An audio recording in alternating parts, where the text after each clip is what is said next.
بسم الله الرحمن الرحيم. بالنسبة لأوضاع مدينة القدس والمسجد الأقصى المبارك، لا شك أن المسجد الأقصى المبارك في هذه الأيام وفي هذه الفترة من زمن الاغتصاب والاحتلال يعاني عملية تهويد حقيقي للمسجد الأقصى، بل لمدينة القدس بشكل عام. المسجد الأقصى نعيش في هذه الأيام ذكرى إحراقه قبل 50 عاما، وهو في الحقيقة ذكرى بدء احتراقه. فالمسجد الأقصى يحترق من ذلك الوقت إلى هذا الوقت باستمرار، لم تطفأ النار التي أشعلت في جنبات المسجد الأقصى المبارك.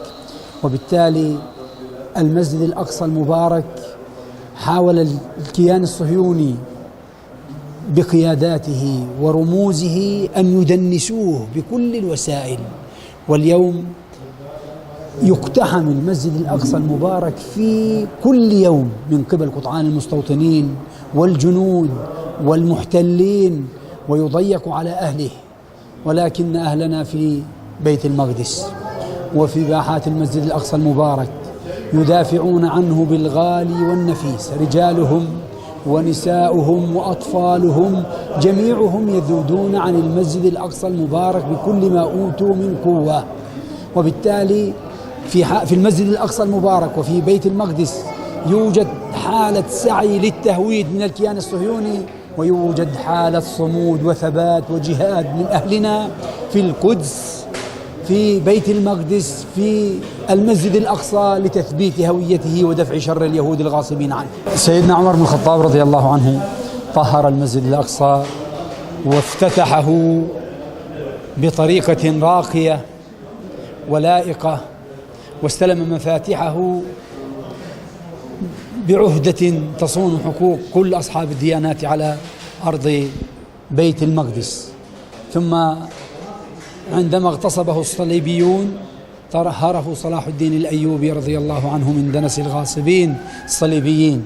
واليوم المسجد الأقصى المبارك ينتظر جحافل المسلمين، ينتظر عمرا جديدا، صلاحا جديدا، السلطان عبد الحميد الثاني جديدا لكي يدافعوا عنه. فالسلطان عبد الحميد حفظه، بل قدم عرشه فداء ودفاعا عن المسجد الأقصى المبارك. اليوم المسجد الأقصى المبارك ينتظر أمثال هؤلاء، وفي الأمة خير كثير، ولا بد أن يعلم الأعداء أن الأمة لن تدع أقصاها ولن تفرط بمسجدها الأقصى بإذن الله تعالى. ترامب وقد رأى مع الأسف الهرولة العربية والانبطاح من بعض البلاد العربية والهرولة للتطبيع مع الكيان الصهيوني، وخرج بما يسمى وما يعرف بصفقة أو صفعة القرن التي ترمي لتصفية القضية الفلسطينية وإنهائها من الوجود. وبالتالي اليوم ما يسمى بصفقة القرن والتي اجتمع لها في البحرين من أجل تنفيذ مشروع إنهاء القضية الفلسطينية على الوجه الذي يرضي الكيان الصهيوني، هذا ما يخطط له الأمريكان والصهاينة وأذنابهم في منطقتنا. ولكن جهاد شعبنا وصمود أمتنا في ظهر شعبنا لا يمضي هذه الصفقة. وبفضل الله تعالى أن شعبنا الفلسطيني بكل فئاته متعاضد ومتوافق على مواجهة هذه الصفقة ورفضها بتاتا، والمخلصون من أبناء هذه الأمة أيضا رافضون لهذه الصفقة. وبالتالي لن تمضي بإذن الله تعالى. والمطلوب من أبناء الأمة في كل مكان أن يقفوا إلى جانب الشعب الفلسطيني وأن يدعموا جهاده لإبطال هذه الصفقة المشبوهة. لقد أعلنت أمريكا وبوضوح، هي مكشوفة من قبل لأصحاب الوعي، اليوم كشفت لمن غطى عينيه أمريكا أنها منحازة انحيازا كليا للكيان الصهيوني.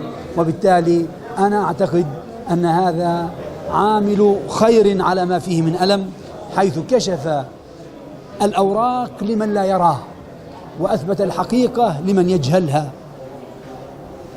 فصفقة القرن ستنتهي بإذن الله تعالى، وهي ترمي كما ذكرت إلى تصفية القضية الفلسطينية بالكامل لصالح الكيان الصهيوني، ولكنها كغيرها من المشاريع السابقة التي أبطلها جهاد شعبنا وصموده على أرض فلسطين وفي بيت المقدس، والتي يبطلها صمود الأمة ودعمها للشعب الفلسطيني وتمسكها بحقوقها. وأنا أقول هنا في آخر شيء أن كل الذين يتساوكون مع هذه الصفقة الإجرامية وكل الذين يهرولون للتطبيع مع الكيان الصهيوني إنما يجنون على أنفسهم، وإنما يدمرون بيوتهم بأيديهم، ولن يكون الكيان الصهيوني حامي لعروشهم ولا لكراسيهم، وإنما إذا قدر له بإذن الله تعالى لن يكون، فهو يريد أن ينتهي من القدس وفلسطين وعيونه تمتد إلى المدينة المنورة وإلى مكة المكرمة. فمن يوم أن جاء إلى القدس وهو يقول خيبر خيبر، وهو يقول يا لثارات خيبر.